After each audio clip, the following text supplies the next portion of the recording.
Hola, ¿qué tal? Muy buen día. Sean bienvenidos a esta primera parte de nuestras sesiones sobre la fábula de Polifemo y Galatea.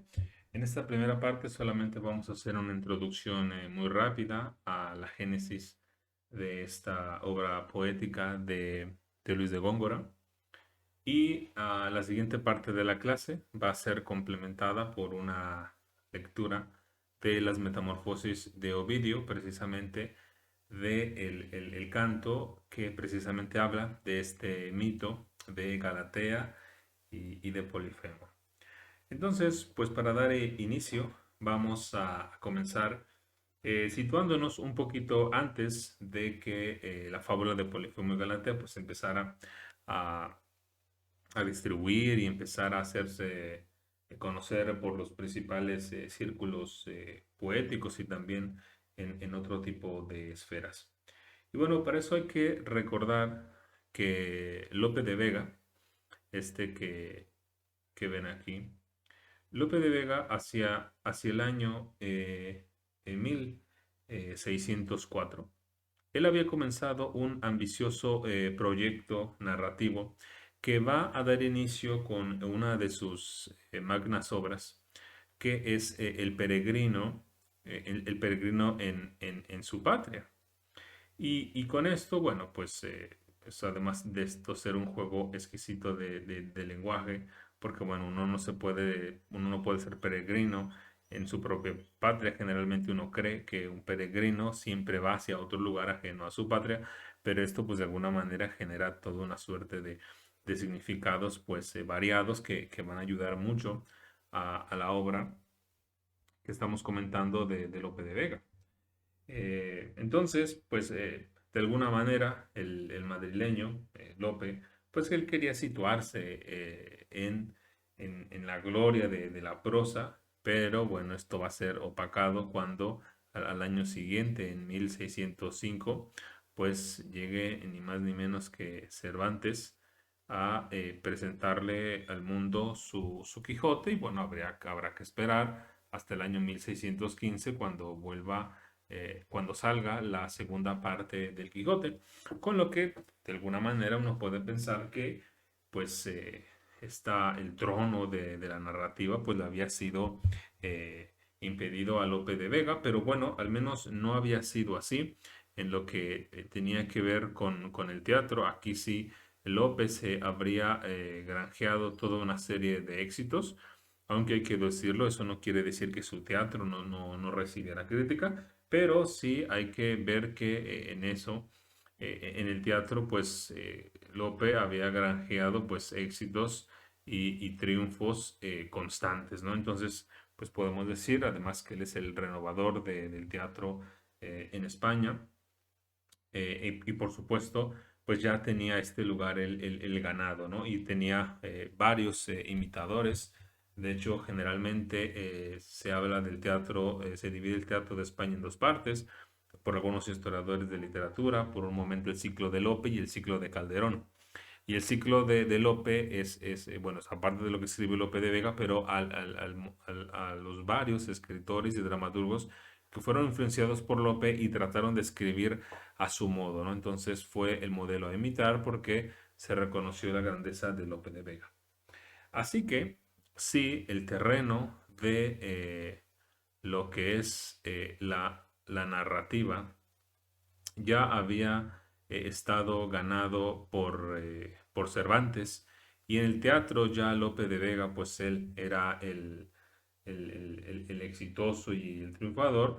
Bueno, eso quiere decir que entonces en los terrenos de la poesía faltaba ver quién era aquel a quien las musas pues le iban a conceder todas sus gracias, todos sus dones y erigirse como el mayor poeta del siglo.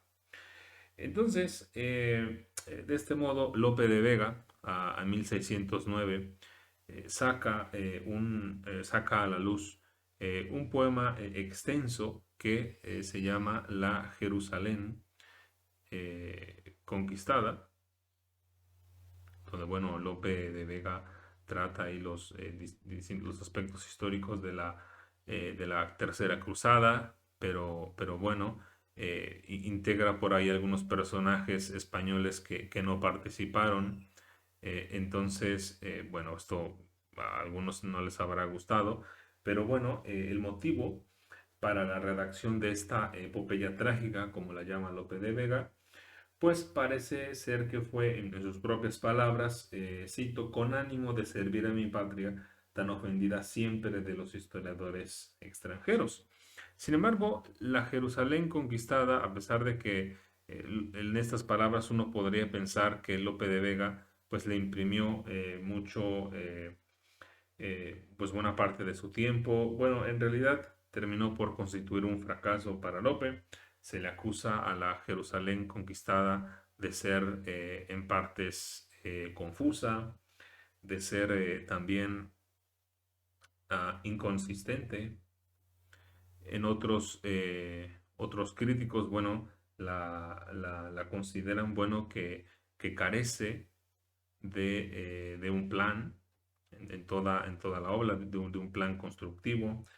Y bueno, además que es una directa imitación de una obra que se llama casi de la misma manera, que es la Jerusalén liberada de Torcuato Tasso, y una imitación en varios aspectos. Por un lado, va a ser pues tan solo en el metro, en el asunto, tratan los mismos, prácticamente los mismos hechos, y por supuesto también en el de la técnica. Entonces, parece ser que, bueno, no le fue a Lope de Vega nada bien con esta obra. Y bueno, esta obra además, como ustedes sabrán, pues se mereció los ataques de Góngora en aquel soneto que inicia con el verso: Vimos, señora Lopa, Lopa su epopeya. Lope no dejó de atacar a Góngora. De hecho, en El peregrino en su patria escribe en contra de él, lo tacha de mentiroso, de difamador, aunque no dice directamente su nombre, pero pues estamos reconociendo, y la crítica ha reconocido, que no estaba hablando de otro más que del mismo Góngora. Pero esto no quiere decir que la Jerusalén conquistada fuera el único intento de Lope por situarse como el poeta del siglo. Ya antes hay que recordar también todos aquellos intentos, pues por ejemplo en 1598 publicó La Dragontea, al año siguiente publicó El Isidro, y en 1602 publicó La Hermosura de Angélica. Estas obras de Lope se inscriben en el plano de la poesía nacional, porque lo que tienen en común todas esas obras es que se está cultivando el poema heroico. Por supuesto, si uno, recuerden que estamos en el siglo XVII, entonces lo más cercano y lo que admiran mucho los hombres literatos de esta época, pues es el pasado clásico, herencia además del Renacimiento. Entonces, pues sin duda alguna, si Homero y Virgilio habían alcanzado la gloria escribiendo poemas heroicos, épicas, bueno, pues ¿por qué un poeta del siglo XVII no va a alcanzar la gloria por el mismo camino? Ahora, uno quizá se pueda preguntar, bueno, eh, sobre todo porque estamos en tiempos distintos a los de Lope de Vega y a los de Góngora, uno se puede preguntar, bueno, ¿por qué el poema heroico, pues, tendría que ser aquel con el que un poeta alcanzaría la gloria? Bueno, en palabras de Mercedes Blanco, cito: el poema heroico, ejemplar por excelencia, presenta a sus lectores un yo ideal, ya encarnados en los antiguos miembros de su linaje, en los autores de su raza, y engendra en ellos el imperativo de modelarse a sí mismos de acuerdo con él. Esta imagen de bellas virtudes adornadas con colores poéticos es ante todo una imagen marcial. Entonces, pues estamos en una época donde Felipe II, Felipe III están tratando de realizar ciertas campañas bélicas contra Francia, Portugal, Inglaterra, las que se están viviendo en los territorios descubiertos contra Países Bajos. Pues es normal que se inspire precisamente, como menciona Mercedes Blanco, pues esa imagen marcial. Pero además de esta imagen marcial, también ese poema heroico está presentando a los lectores un yo ideal. No hay que olvidarse que la épica siempre ha tratado de ser, de modelar a sus lectores, de cambiarlos, de infundir en ellos. Recordar que Heródoto había mencionado que si uno quisiera ser una persona civilizada, para ser civilizado uno tenía que leer la Odisea y la Ilíada. Entonces, bueno, civilizado de acuerdo a cómo Heródoto entendía ser uno civilizado, ¿no? Y por supuesto, esto es innegable, ¿no? Cuando nosotros pensamos en poemas épicos como lo son precisamente la Ilíada, o como son la Odisea y por supuesto la Eneida, no podemos ver sino precisamente ese intento de modelar a sus lectores. Por hablar simplemente de uno, de la Ilíada, hay que recordar que Aquiles está precisamente en esa duda tremenda sobre si alcanza su honra, o, vamos a ponerlo precisamente con una palabra que es mejor, su honor, si él va a llegar a esa hora de la verdad, donde él va a enfrentar la muerte, pero a costa de la salvación de todo el pueblo aqueo. Con lo que los lectores en tiempos de Homero, vamos a suponer que estamos en el año 1200, cuando supuestamente ocurre la guerra de Troya, y estamos con Homero alrededor del siglo sexto, quinto, quizá cuando se escribe o se canta más bien la Ilíada, pues los lectores de esta época veían los hechos del pasado precisamente gloriosos, y de alguna manera se estaba trayendo cierta adoración a la persona de Aquiles, porque su valentía implica que el pueblo aqueo no pierda. Porque si Aquiles rechaza perder su honor, rechaza a enfrentarse a la muerte, pues sin duda alguna el pueblo aqueo no existiría. Entonces, por supuesto que Aquiles es un modelo para los griegos que están en la época de Homero. Entonces, esa es la razón por la que un poema heroico es tan importante. En otras palabras, la belleza de la epopeya tiene un propósito formativo. En efecto, para Pinciano, el tratamiento épico es el más digno de estimación. Así que volviendo a nuestra época, bueno, pues corría el año 1612, cuando el Polifemo se empezó a difundir por los círculos poéticos. Los contemporáneos de Góngora vieron en la fábula del Polifemo y Galatea una enorme renovación en las letras, que ahora no trataremos, sino que lo haremos en nuestras sesiones, donde estaremos comentando este fantástico poema, al grado que no faltó quien sintiera profundos celos hacia Góngora. ¿Por qué? Bueno, porque la obra era un desafío directo a lo que había hecho Lope anteriormente, y en realidad a cualquier poeta en los terrenos del poema heroico, que otra vez es ese poema de gran importancia, porque es un poema que está modelando, o que va a servir para modelar precisamente a la sociedad. Con lo que quizás es algo que no se ha pensado, y solamente lo menciono así. ¿En qué sentido este poema de Góngora precisamente busca influir precisamente como esa imagen marcial, o como ese yo ideal, o como ese modelo, ¿no? Como lo fue Aquiles, ¿no? Ahora, el Polifemo va sobre el tema de los amores de Asis y Galatea. Aquí tienen una pintura fantástica al respecto, de Alexandre Charles Guillemot, de 1827, donde está aquí Asis pues acariciando a Galatea. Están ellos sumamente enamorados, y de lejos se ve un poquito con sus flautas Polifemo sentado en la roca fuera de su cueva. Ven que ellos están aquí en un momento idílico, están el árbol, están a la sombra, entonces están frescos, hay una corriente de agua, campos verdes, ¿no? Entonces, bueno, el Polifemo va sobre este tema y la venganza de Polifemo a los amantes. Entonces, la narración está inspirada totalmente en las metamorfosis de Ovidio.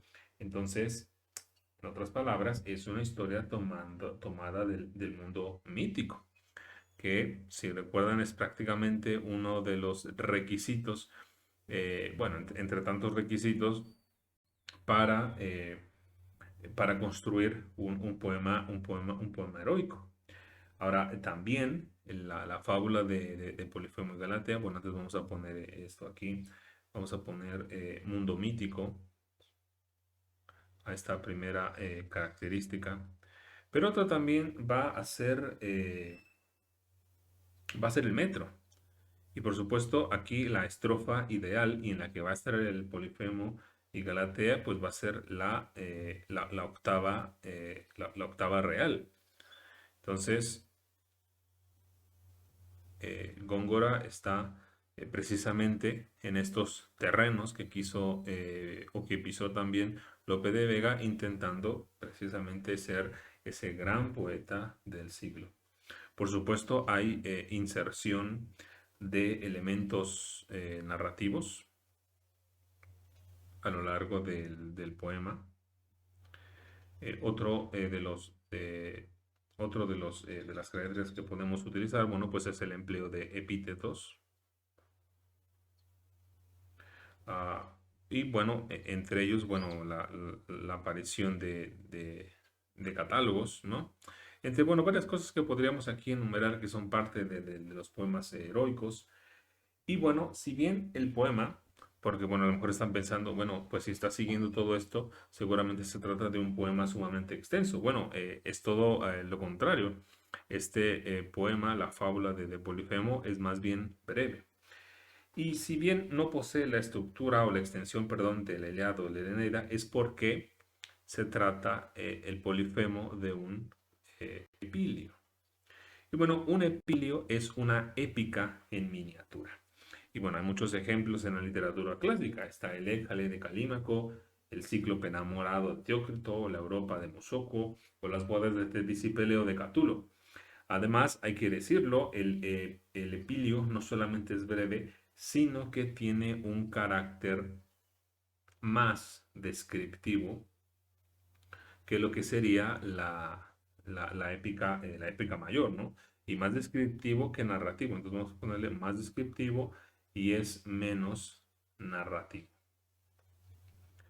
De este modo, Góngora no busca competir con los poetas que cultivaron la épica de extensión mayor como Homero, como Virgilio o como el propio Torcuato Tasso, sino que buscará la creación de una obra poética que será de proporción menor, pero con unas expresiones más refinadas. Y por supuesto, tenemos que decirlo directamente, con esta obra, Góngora se ganó el puesto en la poesía que tanto anhelaba Lope de Vega. Y bueno, ¿qué incluye la fábula de Polifemo y Galatea? Bueno, eso va a ser algo que descubriremos en nuestras sesiones comentando el poema. Por lo pronto, nos despedimos y les deseo que pasen un muy buen día. Hasta luego.